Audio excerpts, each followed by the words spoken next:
Here we have a new 2026 Hyundai Elantra Hybrid. Now this one comes in the SEL Sport trim level. This color is Ecotronic Gray, and then we do have black cloth interior. The powertrain consists of a 1.6 liter naturally aspirated 4-cylinder hybrid engine, and that's mated to a 6-speed dual clutch automatic transmission. As we come around to the front end here, we do get our LED headlamps along with the LED daytime running lights. And since this kind of got its redesign, refresh, whatever you want to call it, past few years, it's really kind of made this one of those cars that when you see, you're like, what is that? But it still has a subtle appearance to it, so you're not necessarily flashy, if that makes sense. And down here to these wheels, these are going to be 17-inch gloss black alloy wheels. I love how these kind of match the paint, as well as the trim around the windows, mirror caps. Now we get passive keyless entry on the front, and then to the door panel here, there's your handle. We get one touch up and down on the driver's side window, regular power windows on the other 3 doors. Power door lock controls are here, power mirror controls. We do get blind spot monitors in the side mirrors. Traction control, hood release. Now I love these pedals. I love how they've done these. So those look really good, and it kind of gives you that sporty feel as well to go with the SEL Sport trim. Now for your steering wheel, release that. You can tilt or telescope there. And then here's our manual driver's seat. Now I want to give a huge thanks to Hyundai of Cool Springs here in Franklin, Tennessee for allowing me to review this car today. I'll leave a link below in the description. If you're looking to find the best price on one of these closer to home, click that second link down below. It takes just a minute to fill out your information, and I'll make sure the local dealers are fighting to get you the best price on this or whatever new vehicle you might be interested in. But $29,360 is the sticker price. I have the seat up front adjusted for someone of my size, being 6'3" with longer legs, so we're about to check out this rear seat room.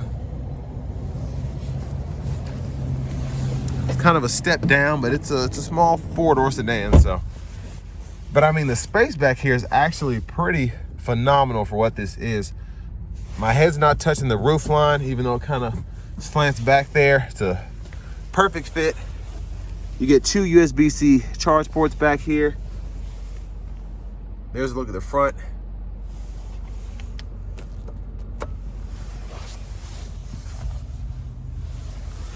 Then grab handle, you can hang a shirt or a pair of pants there if you need to.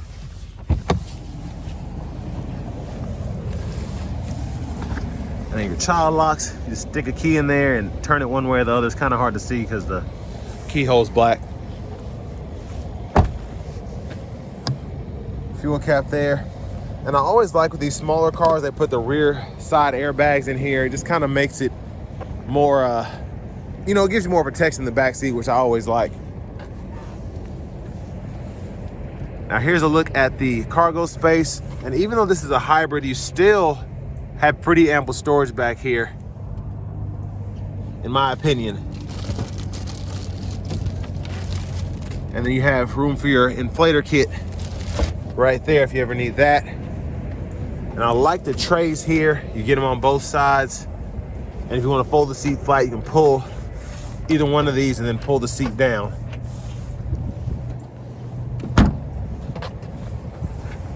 But there's a look at the back end itself. I like the spoiler there. It's very subtle, but it does give it that sporty look again.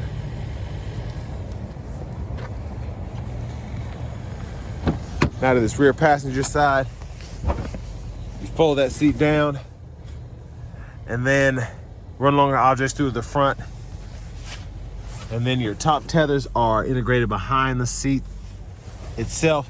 So I didn't know this was actually one piece. You can pull it from either side, which is pretty cool, to fold the whole thing down. And your anchors are tucked right in there. If you hear me sniffling, I'm sorry, it's freezing outside, so.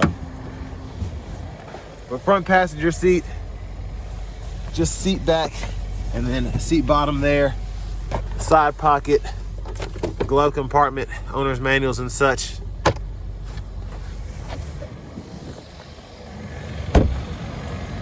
And then as we come back around to the front, just a quick look in the engine bay.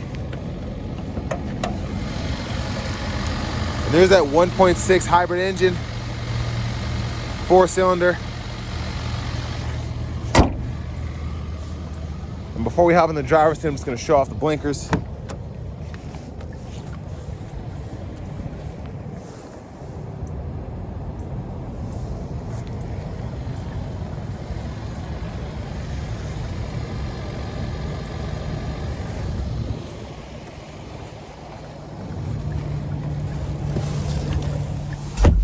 So driver's seat here, we do get an H-Tex wrap steering wheel.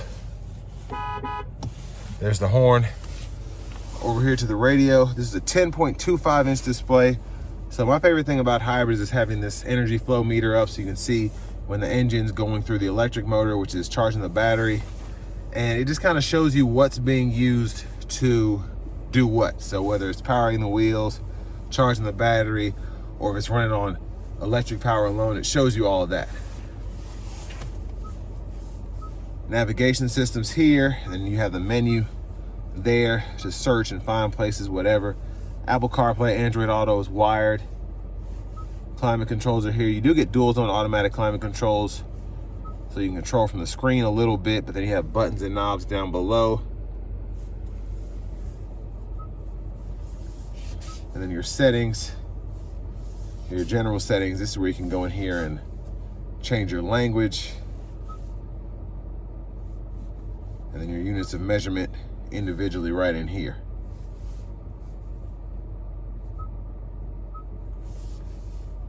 And then the radio, AM, FM, XM there. You have Bluetooth if you don't want to use the CarPlay or Android Auto wired, so that's an option as well. Backup camera guidelines follow you as you turn the steering wheel. Hazards are down here, and then you do have shortcuts right here for the buttons. You can mute the audio there, and then you can set up this favorites button if you want to set that up to like the Wi-Fi hotspot. It just pulls up the map automatically, whatever. Down here, you get a USB-A port. That's what you run the wired CarPlay or Android Auto on. You have a USB-C charge port there. Wireless charging pad here, which is nice. And then you can hit this drive mode button. You have your Eco, Sport, and then your Smart. Then you can hit that button there, and that'll pull up your backup camera without having to be in reverse. And then you have your electronic parking brake, pull up to engage, hit the brake, press down and disengage. Automatic brake holds there. Now to put the vehicle in gear, you just pull up on the lever, reverse, neutral, drive, and then you can come over here.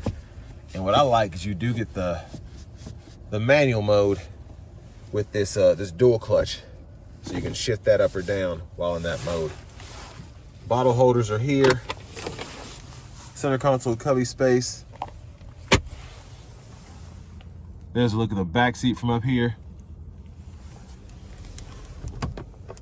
The lights are there. Your SOS Blue Link right there. And there is the vanity mirror. And back up front blinkers. Your auto low beams and your auto high beams you can toggle there. And then your intermittent wipers are on this side. One time off, intermittent low, high. And then you can adjust the intermittent frequency here. And then you just pull up for the front fluid. Now back to the steering wheel itself. This mode button goes through your audio sources. This voice recognition is here. Volume, up, down, click to mute. Go through your track list, radio station presets here. Bluetooth button. You have another custom button here that you can set up for the steering wheel. And then you have your cruise control. You can turn on or off, set your speed. And then you have your lane keeping system there. Pause or resume your cruise control. And then to turn the gauge cluster there, you can go through your sub menus.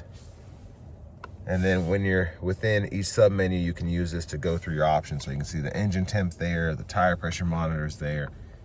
And then you can hold the OK button, and then you can change your settings depending on where you are in the cluster itself. Push button start. Finally, here's the key fob with remote start.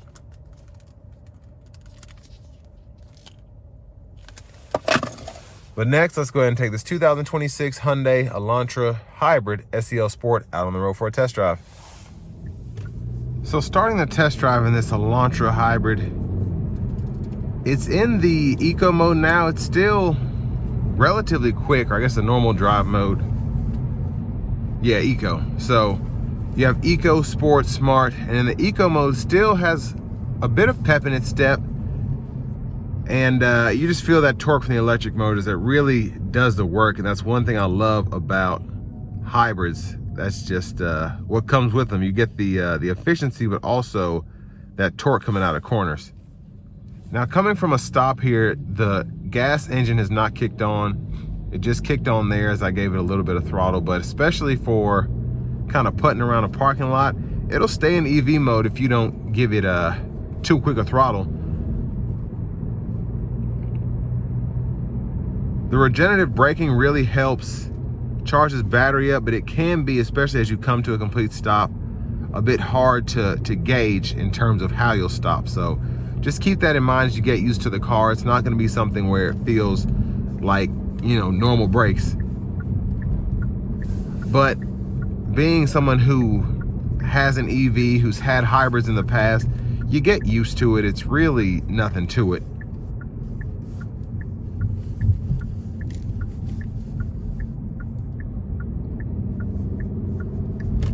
Now we're gonna get on the interstate here. I'm gonna put it into the sport mode, and we're gonna open her up just a tad.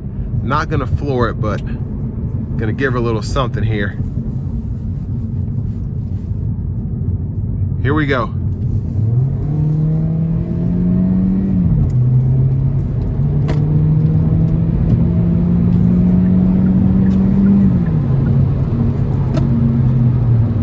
So I was going downhill, but still, I mean, pretty quick. Especially for this to get 52 miles per gallon on the highway. That's just insane. Now I do want to give one more big thanks to Hyundai of Cool Springs for allowing me to review this car today. I'll leave a link below in the description. If you're looking to find the best price on one of these closer to home, click that second link down below. It takes just a minute to fill out your information, and I'll make sure the local dealers are fighting to get to the best price on this or whatever new vehicle you might be interested in.